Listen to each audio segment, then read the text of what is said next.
This episode is brought to you by Kia's first 3-row all-electric SUV, the Kia EV9, with available all-wheel drive and seating for up to 7 adults, with a 0 to 60 speed that thrills you 1 minute, and available reclining lounge seats that unwind you the next. Visit kia.com/EV9 to learn more. Ask your Kia dealer for availability. No system, no matter how advanced, can compensate for all driver error and or driving conditions. Always drive safely. Join me, 48 Hours correspondent Erin Moriarty, on my podcast, My Life of Crime, as I take on true crime investigations like no other. This season, I'm looking into the labyrinth of crime and secrets within families. I'm cutting straight to the evidence and talking to the people directly involved, including investigators and the families of victims. Listen to My Life of Crime with Erin Moriarty wherever you get your podcasts. We need to start red flagging these movies that last longer than 90 minutes. Oh, that's your issue?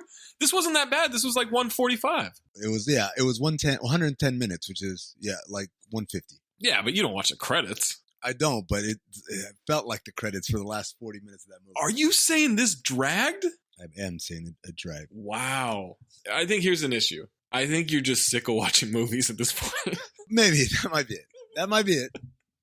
That might be at play. Plead the brakes, Amin. I hate you. Spoiler alert. Your picks have been horrible, man. It's the point. It's the point of the show. Isn't it? Isn't it? It's possible. I don't understand what this podcast is about. Poppycock. It's a fuck house. On a weekly basis, we are consuming more concentrated bad movies than probably anybody in the history of mankind. Poppycock. What story? What story? What are you talking about? Do you want lunch? I have yet to laugh in this movie. I'll just tell you that. You picked it, motherfuckers. Just remember that. You know the problem with Hollywood is? They make shit. Unbelievable, unremarkable shit. I was legitimately offended. You were offended? I was offended. I didn't know you could get offended. I was offended. This did it. If I were gay, I wouldn't be offended. They're fucking making shit up, I mean. Inconsequential detail after inconsequential detail after inconsequential detail. Bees don't lie. 1, 2, 3, 4, 5, 6, 7. I'm holding a mic in my hands, and now I'm talking all alone.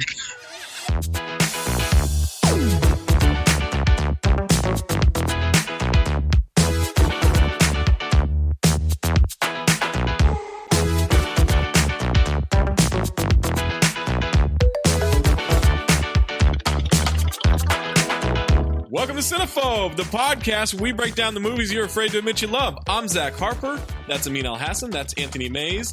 And special guest, I don't know why I'm acting like it's a surprise. You've clicked on it. I'm sure we got it in the information for the episode. Roy Bellamy from ESPN's Dan Levitard show starring Stu Gott. Roy, welcome. Hello, fellas. 2 weeks ago, you guys did The Fan with Wesley Snipes, another Wesley Snipes movie, and I just surprised you with the hat that you asked for during that episode. And it does kind of look like a pork pie. It's amazing. So that's a Breaking Bad exclusive hat? Yes, it is. It's called the Heisenberg. It's made by Gorin Brothers. So, yeah, this is like a made for the show. Just to let everybody know, Roy Bellamy is one of the producers on the Dan Levitard show with Stu Gott. You can catch that on ESPN Radio and ESPN Plus, weekdays 10 to 1 Eastern. Roy is also quite possibly the greatest trivia player of all time because oh my god, you are a wealth of just useless facts from all throughout pop culture, throughout all history. Roy, is this a skill that you hone on purpose or just happened to you naturally? Well, no, I actually do pay attention to stuff, and that's basically part of life where you have to pay attention to stuff to actually survive. But I gotta tell you, this useless knowledge is not useless once it becomes used. You know what I'm saying? Like, this knowledge is just expansive sometimes, and when it needs to be used, it's no longer useless. Roy, let me ask you a question. What part of survival is knowing Johnny Be Good from 1989? or sometimes somebody has to ask you a question at gunpoint. Pardon the pun there, and if you don't have the information, you might get in trouble. So I had the answers, and boom. Yeah, and I just want to remind everybody, when me and Zach were on one of the Le Batard show simulcast, I guess of the Miami Heat playoff games, we mentioned that week we were doing Johnny Be Good, and Roy immediately pipes in with, "Oh, Uma Thurman's first movie." And I'm like, how did you know that? That's what he knew from it. That is wild. That is wild. If you guys have a submission, reminder, it needs to be 40% or lower on Rotten Tomatoes for the audience or critic score. This week on Cinephobe, we watched the 1995 action comedy crime movie, Money Train. Maze? Just action. Just action. No, there was comedy. That's a heist movie, though. It is a heist movie. That's right. There should be heist in that description. Also throw in, there is a romantic intrigue in there. Oh, yeah. It was really seamless and natural how they weaved that romantic love triangle into this story. Well, I think Amin's probably referring to another interest with a different character. But I do like how, spoiler alert, in this movie, they're just like, what if Wesley Snipes and Jennifer Lopez just fucked? Yeah. Right? Like, yeah. What if, let's throw that in there. It's what the people want. Money Train stars Wesley Snipes and Woody Harrelson as they get the band back together. Previously, they had starred in Wildcats and White Men Can't Jump. Chemistry just popped off the screen. Popping off the screen. Man, just like a Riggs and Murtaugh situation. Woody was coming off of The Cowboy Way and Natural Born Killers in 1994. Big movie. He had Kingpin and The People vs. Larry Flint coming out in 1996. It's a good run. Oh, I just watched Natural Born Killers and People Against Larry Flint this year. For the first time? Mm-hmm. I just watched Kingpin a couple of months ago. Not for the first time, though. I love that movie. You love Big Lebowski, Maze. I love Kingpin. I think it's a better bowling movie. I agree with that. Roy, when's the last time you watched Kingpin? Oh, man, that had to have been like 8 years ago, probably. It was a while. It's been a while, but I do remember the last time I saw it. It was, I think it was funnier than I had remembered. Oh. I think that's one that gets better with age because it's so, it's so inappropriate. And there's probably just stuff I didn't recognize as a kid watching it. Bill Murray is amazing in that movie. Yeah, he killed that movie. Wes Snipes coming off of what a run. Demolition Man and Drop Zone in 1994. Drop Zone's a great movie, by the way. Drop Zone. As soon as I was, man. Does that qualify? There's a scene in this movie where I was like, Drop Zone. What happened to that one? Drop Zone with Wesley Snipes and Gary Busey does qualify. Added to the list. Oh, yeah. We'll just have to do a Wesley Snipes month at this point. He also had Tu Wong Fu, Thanks for Everything, Julie Newmar in 95. And then The Fan was coming out in 1996. Do you think Wesley learned MMA before or after Tu Wong Fu? I think it may have been before because he did Drop Zone and Demolition Man. But yeah, did Patrick Swayze actually teach him MMA maybe in that movie? He's got a black belt. He is a martial artist, Wesley. And I've got some notes on that we'll get to later. But he is an actual black belt in several martial arts. That's why I keep saying he is the greatest actor-athlete ever. There's nobody, him and maybe Jackie Chan is. Bruce Lee? Bruce Lee didn't really act. All he did was fight. We also get Jennifer Lopez, repeat offender for Cinephobe, thanks to Geely. This was her first major role in a movie, although she had been in My Family that came out the same year. Selena, Anaconda, and U-Turn all were coming out in 1997 for her. Bangers. We also have Robert Blake in this movie. It was his second to last role. 2 years before Lost Highway. I want to prep everybody that Roy has been texting me about his Robert Blake missive that he wants to get off. Okay. Good God. Oh, my God. What do you mean? He killed it. You stole my joke, you son of a...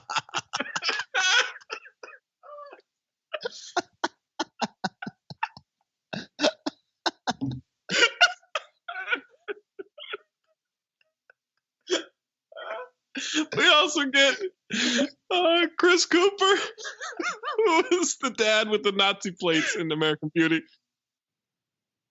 Money Train was directed by Joseph Rubin. He had directed Sleeping with the Enemy Joseph Ruben.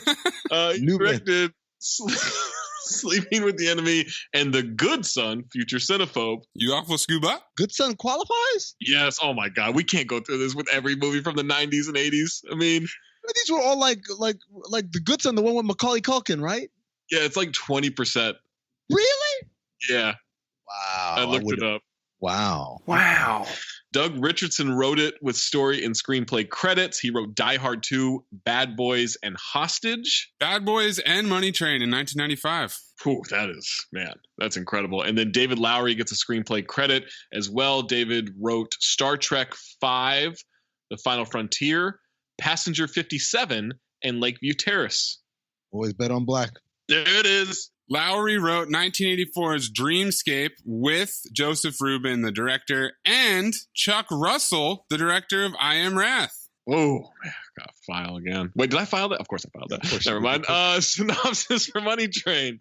A vengeful New York City transit cop decides to steal a trainload of subway fares. His foster brother, a fellow cop, tries to protect him. Also in the cast, we've got Ada Turturro and Vincent Pastore, Janice and Big Pussy from The Sopranos.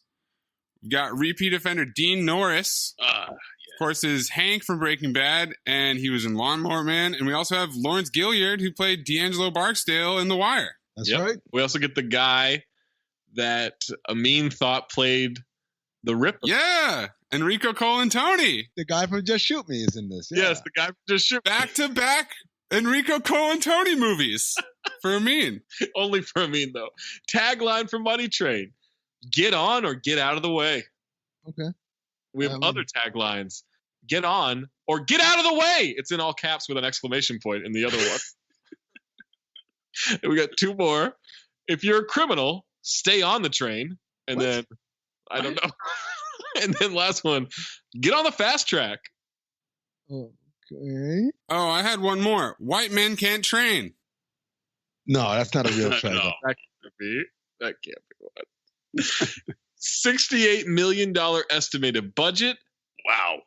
Grossed $35.4 million US and worldwide. Hold on. 68 million? Yeah.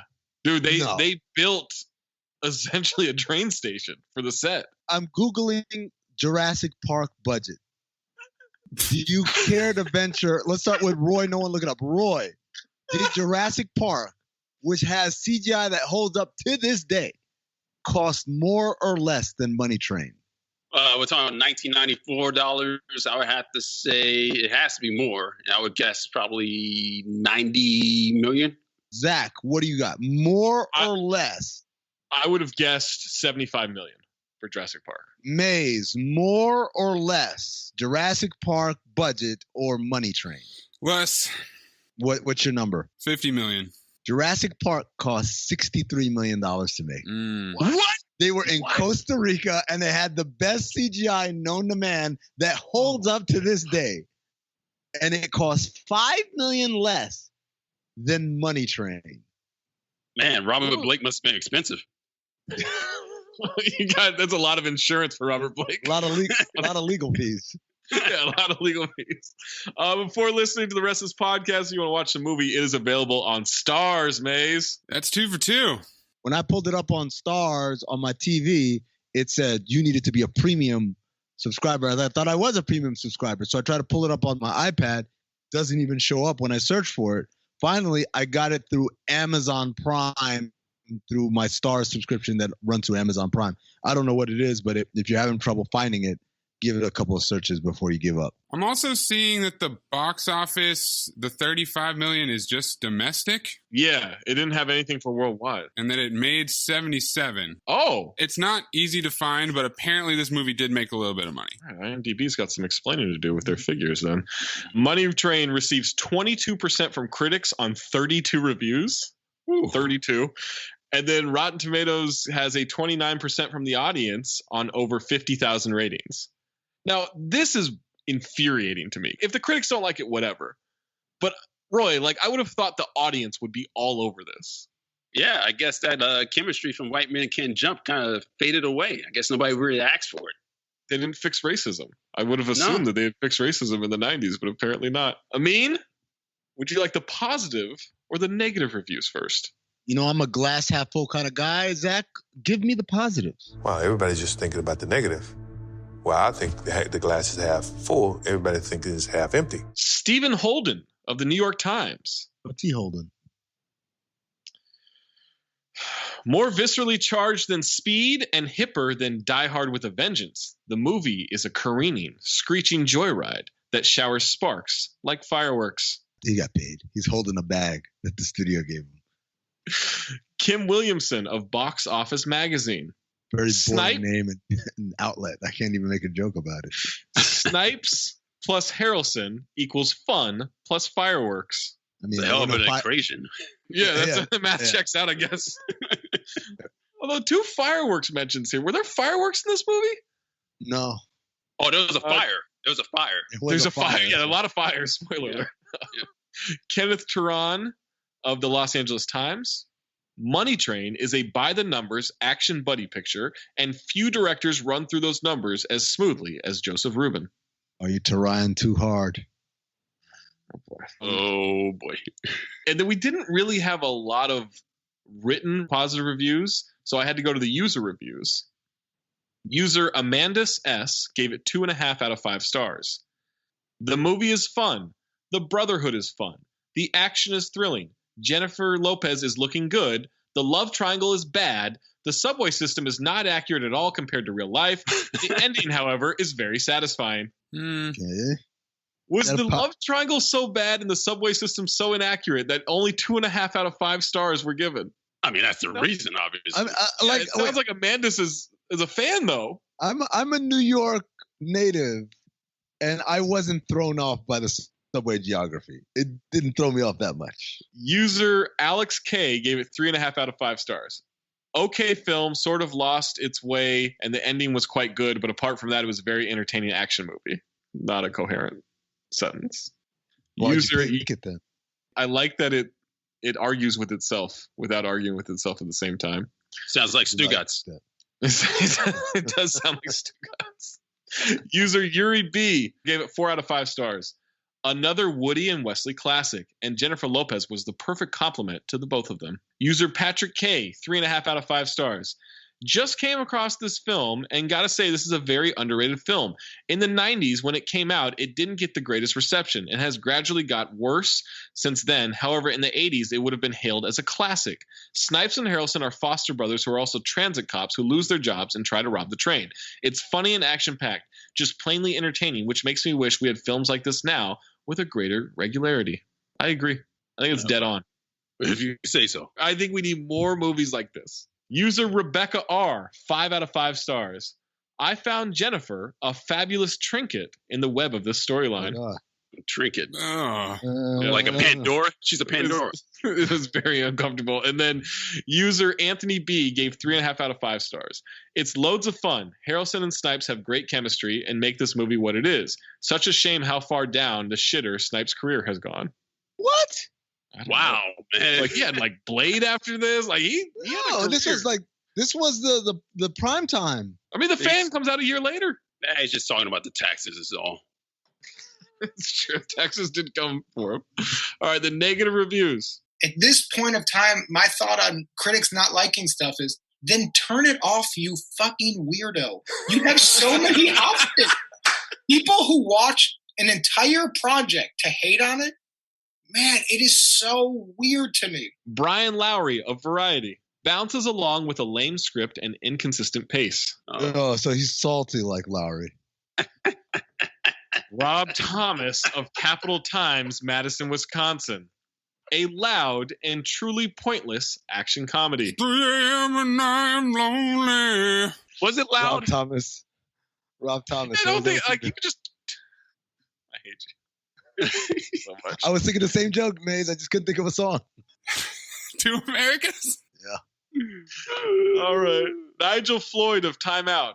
Hardly worth the 4-year wait. What? It took 4 years? I guess after White Men Can't Jump. Oh, okay. Are we going to get a lot of these reviews that are comparing it to White Men Can't Jump? Yeah, probably. Not comparing it to Wildcats, though. No, not it's Pete Vanderhaar of Film Threat. Harrelson and Snipes reproduced their on-screen magic from White Men Can't Jump. even though no one asked them to. That's my review. Literally, producers asked them to. A lot of people asked them to.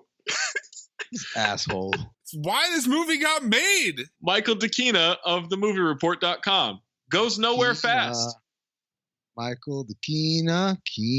Last episode, I didn't look at this one either. Yeah. Hal Hinson of Washington Post. Albert. Andrew. Even if they only charged a token, it would be too much. Chris Hicks of the Deseret News in Salt Lake City.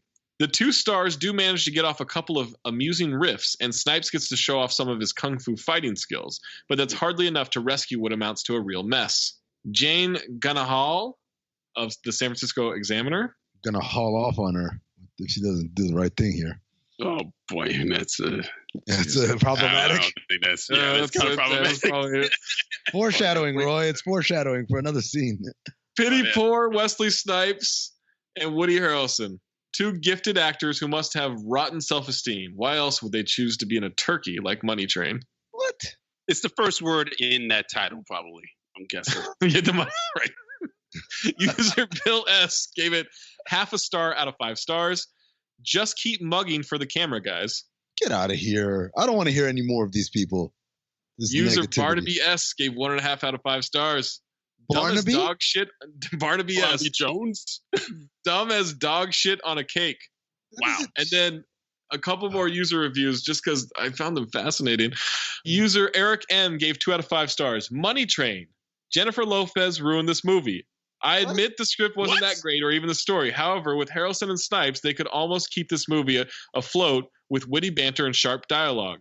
I realize you have to watch this movie and accept it for what it was, a bad 90s movie. Once you know what to expect, it really isn't that bad. You gave us a positive review that sounded negative, and now you've given us a negative review that kind of sounds positive.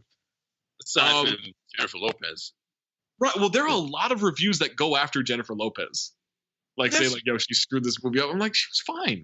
She's not good at it, but she's fine. It's Jenny from the block, man. I know. In her backyard. That's a home game. Yes! User Adam R. 1.5 out of 5 stars. Before Chris Tucker and Jackie Chan, there was Woody Harrelson and Wesley Snipes. Whoa. Unfortunately, the latter pair makes the former look like Laurel and Hardy by comparison. Money Train is a badly written, disjointed action comedy. 48 Hours, it is not. The only real modicum of enjoyment anyone can take away from the movie, apart from Chris Cooper's legitimately menacing performance as a pyromaniac, a villain who deserved a better movie, is Robert Blake's work as the kind of cartoonish, bigoted, self-important, bureaucratic movies like this like to make so fun to despise. This freaking Officer guy. Santiago.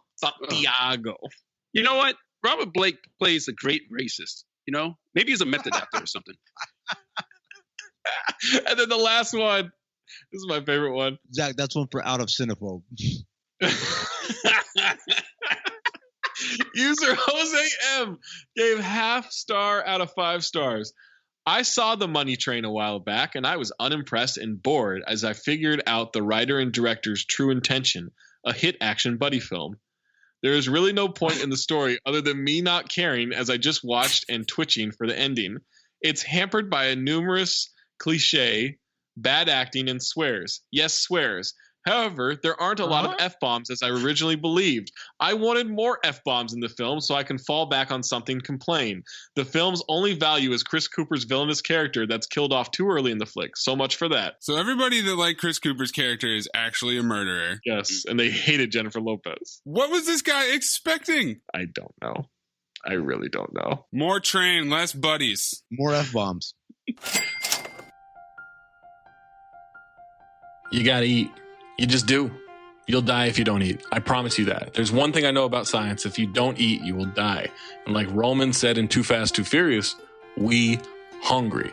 So you're going to go to the grocery store every day or every other day to make sure you got all these little ingredients and all this stuff. And oh my God, I forgot the kale. I forgot the chard. I forgot onions. I don't have garlic. How did I not have garlic? I always have garlic. No, you don't have to do any of that stuff. With HelloFresh, it offers convenient delivery right to your doorstep for easy home cooking with the family.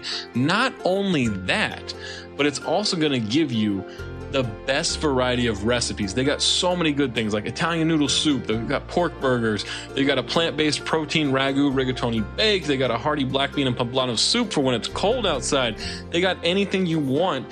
There's something for everyone. Low-calorie, vegetarian, meat and veggies. 2 people, 4 people, 3 meals a week, 5 meals a week, whatever you want to do. The packaging that HelloFresh uses to ship your food is almost entirely made from recyclable and or already recycled content. So you're not hurting the earth, you're helping yourself, and you're making it easy. You can keep your fridge stocked by adding extra proteins or sides like garlic bread to your weekly order. You really can customize it and keep a variety of spice, literally a variety of spice any way you want it with HelloFresh. And let me tell you this. You want a deal? I got a deal for you, okay? Go to HelloFresh.com. That's a website. HelloFresh.com/CTD80. That's HelloFresh.com/CTD80 and use the code CTD80 to get a total of $80 off 5 boxes, including free shipping on your first box. $50 off across 5 boxes and free shipping on your first box by using the code CTD80 when you go to HelloFresh.com/CTD80. That is a deal. Not $18 off, not 80 bucks off. CTD80 at HelloFresh.com/CTD80. Get some food and make it good and use HelloFresh. Amin, what is your first note? My first note was, I remember watching this movie in high school and loving it. And then immediately the question, when did you guys watch this movie the first time? Roy, let's start with you. Probably in college. So it must have been like 2003, something like that. Zach, when did you watch Money Train for the first time? You already know I saw this shit in the theater. In the theater? Me? Yeah, man. Absolutely. You know I saw that. As soon as they said Woody Harrelson, Wesley Snipes, I didn't even watch the rest of the trailer. I was like, I'm in. It's funny because I saw this movie and I haven't seen it in a long time. So much of this was like watching it the first time.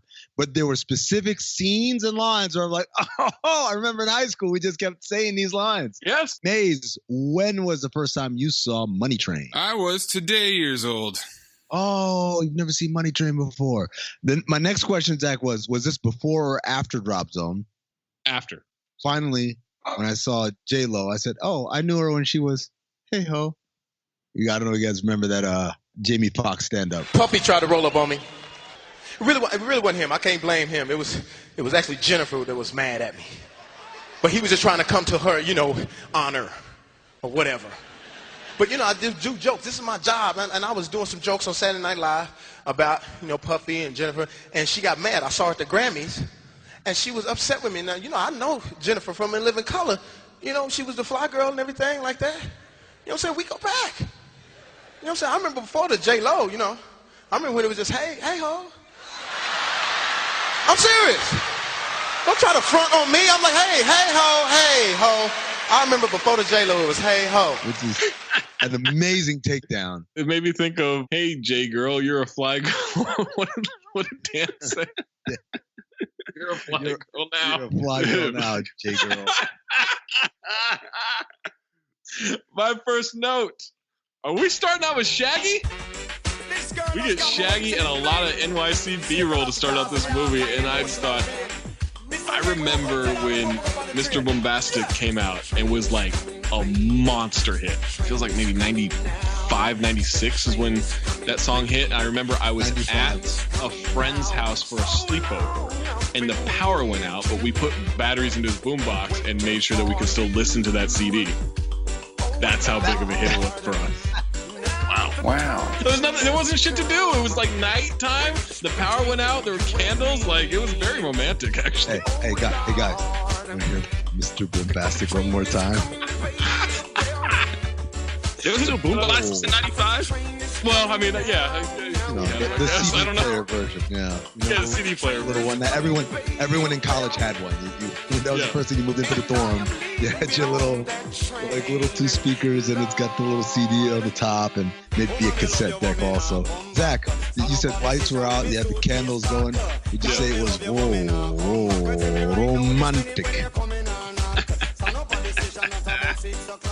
No, I wouldn't. I really wouldn't. So we've got a very drunk Woody Harrelson walking through the streets and down the subway stairs, and the subway platform performer is killing it with the kazoo. Woody Harrelson is one of the great character actors who somehow is the same character in every movie. So who else is that? For me, that's Clooney, that's Denzel, and that's Woody. I find them to be the same character every time. But they're character actors. It's not like Vince Vaughn, who's just Vince Vaughn in every movie. Right. No. But it's that one character. It's a character actor. You're right. But I think it's the same character like in 90% of their movies. Who else is on that list? Wayne Knight, probably. Ooh, Wayne Knight. Oh, yes. Yes. Wayne Knight for sure. Is Gosling in that list? Gosling is. These dudes aren't character actors. I know. This is the perfect one. It's Tom Cruise. Oh.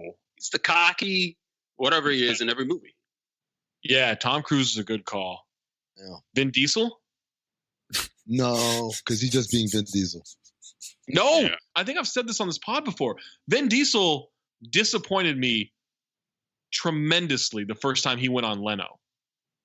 Because this is like after Pitch Black and maybe Fast and the Furious had just come out. But like I wanted Vin Diesel to be like this badass, like I'm better than everybody. And he was like, I just want everyone to know, like I followed my dreams and I achieved what what I always wanted. You can follow your dreams too. And I was pissed. That was him acting. That's what he was acting then. That's when he was acting? Yeah. I think he's turned into Vin Diesel. Like, I think that he wasn't that guy, and now it's a Lawrence Fishburne thinks he's Morpheus at all times scenario. No, Zach, you don't change your name to Vin Diesel if you want to be taken seriously as a thespian. I don't know. I don't know if I agree with that. I mean, he was Vin Diesel in Saving Private Ryan. I mean, do you change your name to Vin Diesel for a war movie? Great question. It's a great question. I don't know if that agreed with me or with Amin. I don't know either. I think it was right in between. It was right in the middle. Just kind of like throw it out there, and we can see who runs for that dodgeball. Welcome to Cinephobe. Hey, welcome to Cinephobe. Welcome to Cinephobe. Right. Woody drops onto a bench. He's falling asleep, singing Christmas carols. Two guys are going to try to rob him. I have three questions here. Is this really what NYC transit cops do? Also, did that guy just drop the N-word? Also, is he allowed to say that? Okay, so a couple of things here. This is 1995 New York City, which is pre-reggaeton. This is when every Puerto Rican and Dominican in New York, basically for all intents and purposes, was black. They hung around with black people, they listened to hip-hop, and they were equally harassed by police and law enforcement. So there really was no difference, and the idea of them using the N-word was actually very quite common and never frowned upon or even, given a sideways glare. It's the reason why Fat Joe uses the N-word very liberally and no one says anything because, it's from a different time. Once reggaeton came out, they all started growing their hair, rolling their R's, and throwing in random Spanish words into the way they spoke. And at that point, I believe the N-word became off limits to them because they made a conscious decision to separate themselves into a separate ethnic grouping. So that's a little NYC history for you. Also, worst dialogue ever. Yo, G look like a 5-0, dog. So they were cut off from using the N-word? In my eyes, yes. I don't know if that ban has been upheld, Roy, but in my eyes, yes. Statute of limitations, I guess. Now, what about the NYC's ability to use the word? Oh, yeah, no, that one's always been in effect and has never gone away. This whole scene, I wrote, great use of NYPD resources. We have at least 3 cops here to stop petty theft. That, by the way, was entrapment. Yeah, it's all entrapment. Yeah, that's all they do. Absolutely. The whole damn, it's not the decoy unit, it's the entrapment unit. Just pretend to be drunk. That's it. It's the whole game plan. Checking out the D. Checking out the D, as according to Wesley Snipes, who has binoculars off in the distance. This guy takes his chain, takes his ring, takes his watch, and then takes his badge out of the jacket. It doesn't take the Burberry scarf. No. Woody gives the sign of pulling the jacket lapel, and we've got a subway chase. Yeah. Great chemistry between Woody and Wesley right off the bat. Banter during a foot pursuit. No lying down on the job. They're talking shit to each other during a chase. Keep up, Grandma. All right, maybe the script isn't that good. or do we think that was all ad-libbing? I got a question here. like, what is the regulations on hiring? Because I gotta assume that the NYPD, I don't think that they would be hiring brothers at the same time to, officiate the same beat. I think that, that's a little off to me. What did he say? What did he say, Roy? They would put someone else on, one of them on desk duty? At least. I'm supposed to suspend disbelief for that? No. Yeah, no, one of them's got to be a traffic cop, right? Yeah. Like one of them. Like that's all I see in New York is traffic cops. That one of them's got to be doing that. Wes grabs one of the guys, throws him against a fence, handcuffs him to it, and says, "Stay." Woody's after the other guy, talking shit. Great banter during a chase. They hop down the train tracks after the guy and into the tunnel. And I just wrote, this guy is unbelievably fast and has so much endurance. So do they. Yeah, but like he had to run track in high school or something, right? He's a kid. So they're the ones I'm really impressed about. They're in their 30s.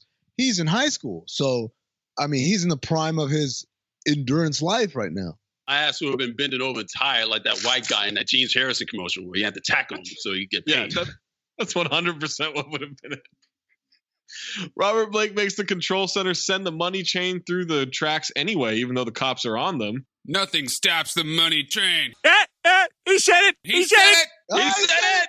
He said it. The guy who's working the operations manager looks a lot like former NBA assistant coach Mike Longobardi.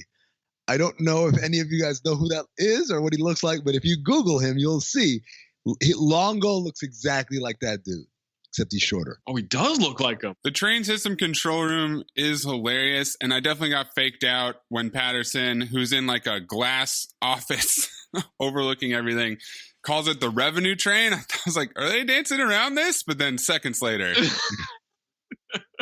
It comes screaming by. But also, Beretta's about to let potentially three people die just to get the train through on time? Hey, man, nothing stops the money train. That's what we call a future callback, Amin. Snipes saves Woody, pushes him against the fence for safety. Money train. They start running again. Woody asks him if he told him. He says, I tell you I have a new plan. Wes says they don't want to talk about this right now. And I wrote, this is the Peter Griffin chicken fight of subway chases. He goes on for a while.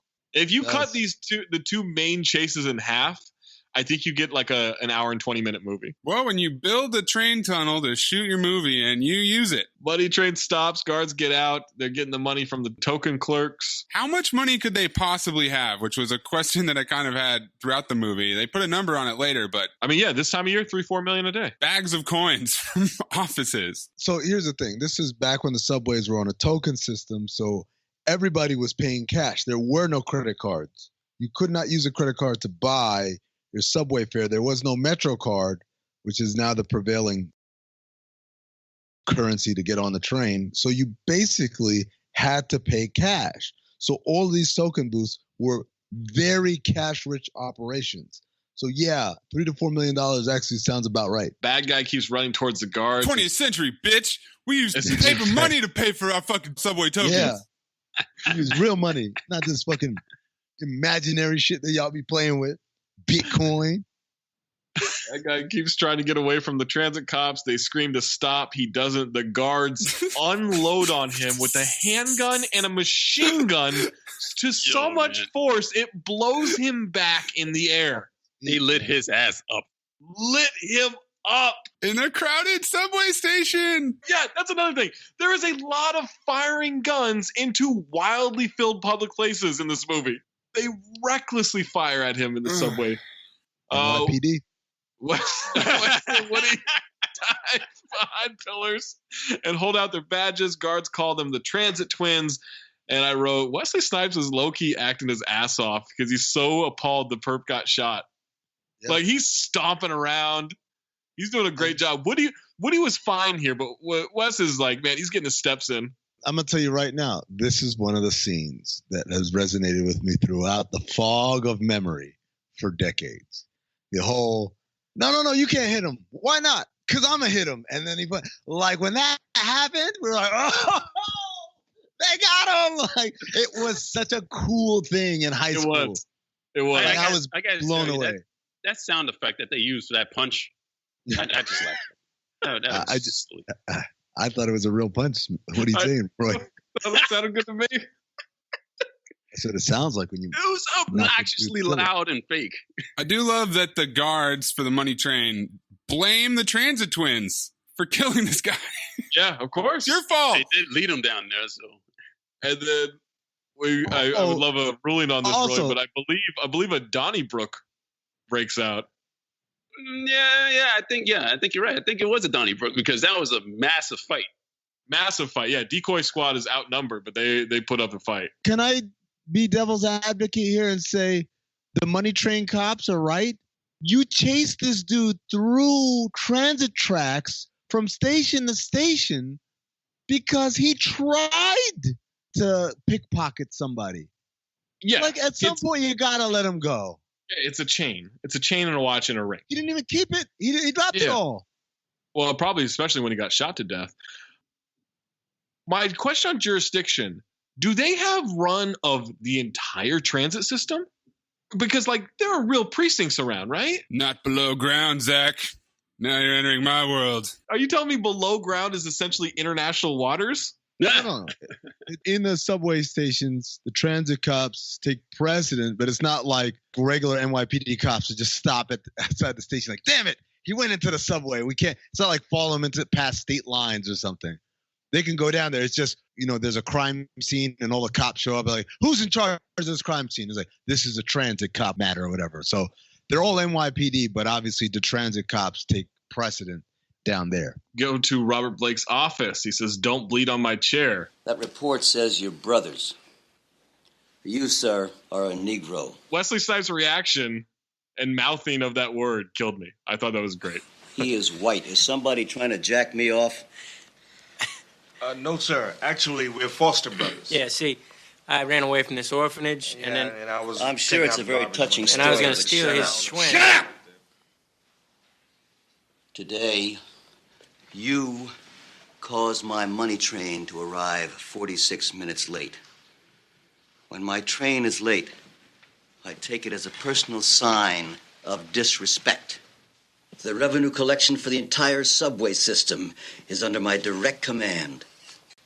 My train, my people, my money. No one is allowed to dictate the movements of that train without my direct permission. Am I making myself clear? As a bell, sir, your train, your people, your money. Shut up. Yes, sir. Now, are there any questions? Well, just one. Why did you send the train into the tunnel when you'd been advised we were in there? Your situation last night didn't move me one way or the other. Anything else? Yes, Chief Patterson, but your men shot the kid to shit. Over a rope chain. Yeah, they shot him to shit. That's what they did. And you can't buy publicity like that. That boy didn't die in vain. As far as I'm concerned, he's a goddamn hero. Thanks to his sacrifice, the word went forth today. You fuck with my train, and I'll kill you. Now I'm going to send one more message. I don't like you, so don't fuck with my train again. If you do, we will tangle ass, and you will lose. Patterson closes it out with, we will tangle ass, and you will lose. Yo. Is somebody trying to jack me off? Is that what I'm doing to ask? There are a lot of very questionable exclamations made in this movie that I try to keep track of. That's one of them. Also, midway through, I said, what a great conceit for a movie. Foster brothers become cops. It's like the opposite of Roy's reaction. I was actually like, yeah, I kind of like that. Oh, but I got one here. You, sir, are a Negro. I'm like, yeah, method actor. He's a method actor. So we find out they're foster brothers. Woody and Wesley try to explain it. Blake yells to shut up. Amin, is there some sexual tension between Robert Blake and the model money train on his desk? Oh, yeah. 100%. He's definitely in love with that thing. My next note is he's wearing pinstripes? I do not understand the subway system. Why would he be wearing pinstripes? Patterson is definitely tangled ass with that model train. Well, I mean, and also Patterson is technically is he a cop? I don't know. I don't understand that entire command center. Yeah, because he's in the command center, which is an operations above the trains. Like, hey, move this train, shut off this track, et cetera, et cetera. He oversees these people, and yet he is talking to Woody and Wesley like he's their boss. Right. Yeah, I didn't understand that either. This is kind of a Tango situation. Like, he's wearing a suit. He's only worried about money, but he's a cop. And he also talked to them like it was the first time they ever met. Right. I was questioning the entire time, like, is this guy their superior officer? Like, what's going on here? I don't understand the hierarchy here. Hey, listen up. Been thinking about making some changes lately. Wanted to improve my self-care routine, but that's not an easy thing to do. You know I love my hair. I try to make sure my skin looks pretty good. And then, I want to smell good. But I don't know how to search for what the right smell is for me. I'm just bad at that stuff.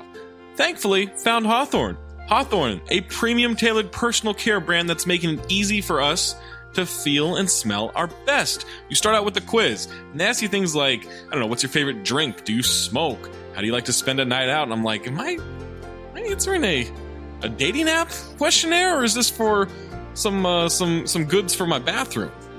But then turns out they give you all these options of here's what we think you would like for, a play cologne. Here's what we think you would like for a work cologne. Here's the kind of shampoo we think you should get. Maybe a deodorant that works for you.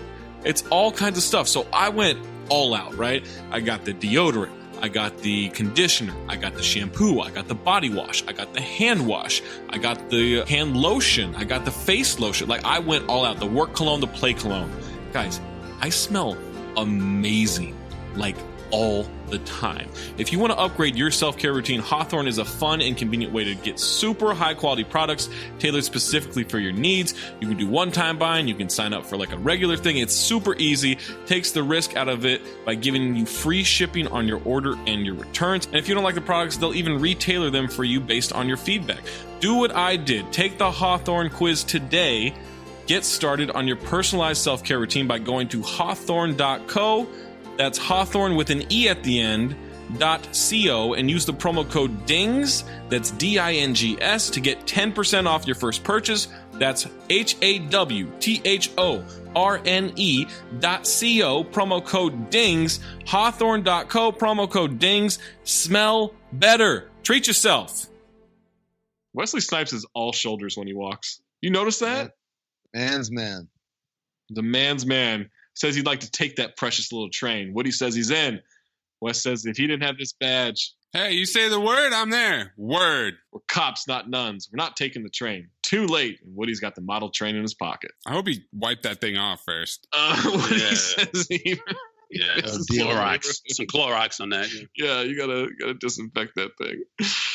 Woody says he missed the old neighborhood. Wes says to come back more often. And then I put the note, I just realized we're 12 minutes into this movie. These guys have been on screen the entire time, and I have no idea what their character names are. We're 45 minutes into this podcast. Yeah, it's Wesley, Woody, Money Train. That's it. Woody says he has a date later. Wes asks if it's with a girl or a deck of cards. He can see the aces dancing in his eyes. Haha, exposition. Detective exposition is what I wrote. Question. Leather jackets. Still a thing? I don't know because I live somewhere warm. So, Great Roy, question. you live somewhere warm. Zach, you live somewhere warm. Maze, I guess you're the closest cold weather person we have. Are leather jackets still a thing? Motorcycle riders aside. Not really. It's like pea coats and shit now. People aren't wearing leather jackets. Yeah. Yeah, I had a leather jacket back in the day. We all did. I don't think you're allowed to wear leather anymore, right? Isn't that some kind of PETA violation or something? Leather. It's got to be that fake leather. That's what it is. Yeah, it's got to be in that pleather. Oh my god, it smells so bad. It smells awful. I had a Calvin Klein pleather jacket that I loved. It was so cool, but I wouldn't let anyone touch it because then they would know it's pleather. Oh, that's a nice jacket. Yeah, don't worry about it. Calvin Klein. Or it's a DKNY. It was one of those two. I bought it on sale from Dillard's. I've never looked at Dillard's. 20th century, bitch. I've never looked at a leather jacket and been like, ooh, I got to touch that. What reaction is that? People used to do that all the time, man. Because of pleather. Woody asks Wes for some cash because he's buying him a Christmas present. Don't be stingy. And says, you don't have to count it. I trust you. I love you, man. If you love me, let me keep my money. Hey, where's your Christmas spirit? In your pocket. Banter. Great banter. Oh my God. Great banter. He reminds Woody where he is, needs to change that walk into more of a strut. Cut to Woody is playing cards with guys in ties and suspenders. Big Pussy's there. Pot sweetened by 5K. Find out Woody's name is Charlie in this movie, and he's stalling. He's calling the bald guy his bet, but he offers up a watch. Cut to these guys hanging him off the high-rise like he's Vanilla Ice. And they're waiting on Wes to get there. He comes with a gun drawn. Wes is named John, we find out. We got John and Charlie. His name's John? His name's John, yeah. Well, I just found that out right now. John Hook. He brought $300, but Charlie owes the guy $15K. 15,000? John, this is no time to be cheap. You know what? Drop him. No, Harley, he's kidding. Oh, the hell I am. No, drop the motherfucker. Dad, these guys don't have a sense of humor. They don't know you're kidding. You pretend to drop him, and then John says, okay, make a deal. $300 now, the rest in a couple of days. They'll pull him back up. I can't believe they accepted this deal. $300 down payment for a $15K marker. Like, there's no way the mob is ever taking that. I give you 2% now. An FHA loan. Hey, the 98% another time. Yeah, no even set time. No, like you have 24 hours to give this. No VIG, no interest, nothing. Charlie says while he was up there, God spoke to him and she said to stop gambling. He changed at a basic cellular level. This is one of the few times where it just seems like Woody is talking about himself. John says to stop drinking all that wheatgrass bullshit. Dogs pee in it. Charlie says that's good for you, too. Now it's John's turn to be the decoy, and we're introduced to Grace Santiago, their new partner. Santiago. And they mumble some inappropriate things about her in the van. Love triangle? Charlie and Grace are on lookout. John is the drunk by the column. Grace says that this transfer is her lucky break. Charlie says they're the best, and John is acting his ass off as a drunk. Oh, I will say this. Wesley, not as good as Woody at playing drunk. Oh, now I feel like this is profiling a little bit. Oh, that because most drunks are white? Is that what you're not saying most drunks? I just think you look at Woody as more of a drunk than you look at Wes, and I think that's you generalizing a little bit here. There's that, and I believe could not confirm this, but I believe Wesley Snipes doesn't drink, and we all know that Woody Harrelson did at least. I mean, that's just because of Cheers. That's all it is. Yeah, exactly. Cheers. I don't like this profiling. This is racist. I don't like this. Two women come by and they're interested in taking him home, and I wrote, "Is this legal? I don't think this is legal. It's kidnapping." Tony Soprano's sister. Yeah, it's Janice. John Turturro's sister in real life. Cousin. We've done a Ada Turturro movie and a Nicholas Turturro movie before we've done a John Turturro movie. Doesn't make bad movies. Yeah, that's true. He's trying to resist them taking him home. He's tugging at his collar. Grace says they should break it up. She pretends to be drunk, and that's her man. Oh, man. J-Lo is not good at this. What? I believed her. She is not good at pretending to be drunk. Oh, I liked it. I thought she was great. Hey! Come on, baby. That's my man. Get your hands off man. What are you bitches, crazy? You want to get hurt. That's what it is. We didn't know it was your man. We didn't know. We didn't know anything. Merry Christmas. Yeah, you better run. They were huge. We don't condone fat shaming, Amin. I'm just saying that's what he said. Yeah, he said they were huge. The Torch walks up to the ticket booth. His hands are fucked. He asks, she knows what it's like to smell her own burning flesh. And I wrote, that's an oddly specific question. Here's the thing. This actually happened. There was a string of copycat arsons that happened in the subways, and they blamed the movie for inspiring it. So I remember this happened like weeks after. Yeah, it was a really big deal. Also, her hair would have been the first thing to go up in flames. Wow, man. There's a lot of product in that young lady's hair. A lot of product. Do you remember that thing happening, Amin, or do you just okay? So you actually remember? I didn't look that up. I remember it clearly because I remember, and again, my mom was like, "Oh, you got to watch out when you're on the subway." I'm like, "Mom, no one's setting me on fire." He shoots gasoline into the booth. has like a Batman utility belt of some sort. It was a really actually impressive setup. He flicks the match on fire, says to hand over the cash or he'll light her up. She hands it to him. He knocks her down, and then he douses the room in gasoline, throws the lit match, and the booth is ablaze. I'm not in it for the money. John springs into action, jumps across the tracks, narrowly avoids 2 trains in the middle. This guy over here rushing and running and jumping like Carl Lewis over here just to get stuck in between those 2 trains. Like, come on, just go around. You know what, Roy, it reminded me of someone who speeds up past you and then you're both at a red light. Yeah. That's what it felt like. It's just bad planning. He doesn't have good vision there. He can't really see things. He's not Nick Cage in Next. The booth worker is just flailing around like a Muppet. She was not acting her ass off. She was terrible. Torch grabs Grace as she runs down the stairs. He disarms her. John shoots open the booth glass as the Torch beats the shit out of Grace. Yeah, what? John saves the worker. I mean, he really, there's a lot of hitting Jennifer Lopez in this movie. Yeah. You think she would have had enough? She would have, but she wasn't made in Manhattan. She's from the Bronx. Sheila. Giggly. Next time we make love, you introduce me to Jade.